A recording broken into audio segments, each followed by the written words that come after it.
inspirational talks po para sa atong po ng mga bata. Ako ay dahil po sa sentro bukal na salit ng buhay.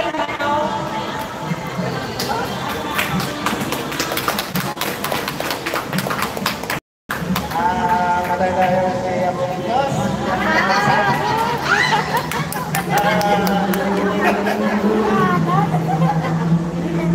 Ganito man, nagpapasalamat rin ko ako at sa natin ko para sa akin dahil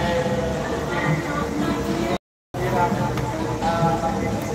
national talk nyo. So, ako sa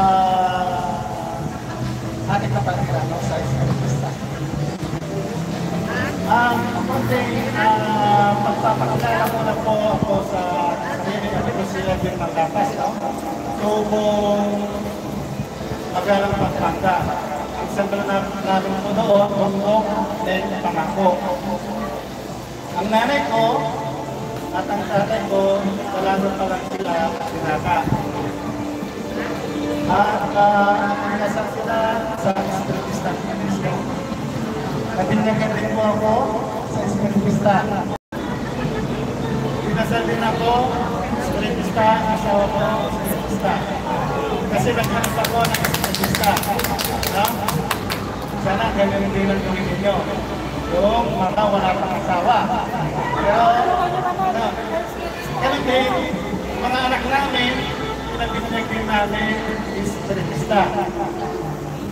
Pinakasal din namin ang isang pangalan ng anak namin, is Islamista. Makikita po ninyo sa Facebook ko kung pagkanap ng kasabila ng Islamista.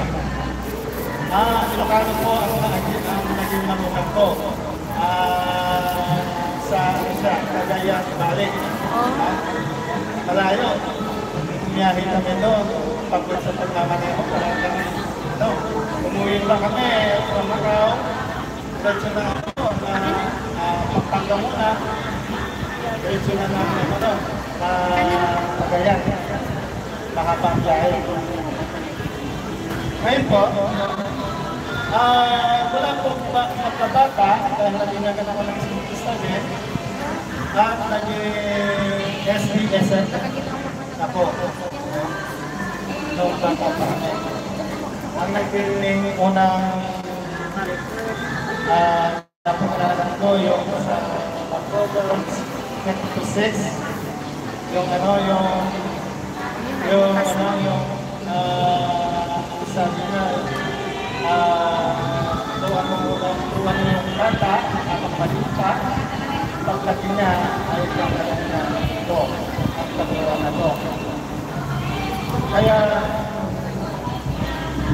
maraming bagay na pagsubok na dumaanin sa buhay ko mula pagkabata hanggang pagkalaki hanggang sa magkasawa hanggang ngayon. Lahat tayo ay dadanas ng ganito ng pagsubok at paghirap sa ating buhay. Kaya lang dapat may katapatan. Mapapalad kayo mga kapatid, lalo na ang naging magulang nyo na kung sila yung Islamista, mapapalad ko kayo dahil ipinamana nila sa inyo ang kanila natutunan sa pananampalataya.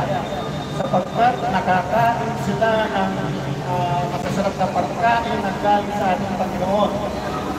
Kaya kung ano ang nakakain nila, nakakain sa Panginoon, ay gayon din ang pinakain nila sa inyo.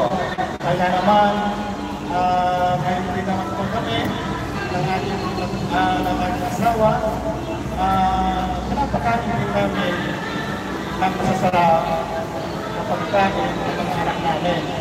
Kaya pinabigyan po namin sa Islamista din. Mapagpalad din ang mga naakay, naakay sa pag-ibig, naakay sa nagkaramdaman, na naging matibay sa pananampalataya, na naakay sa mga walang kabuluhan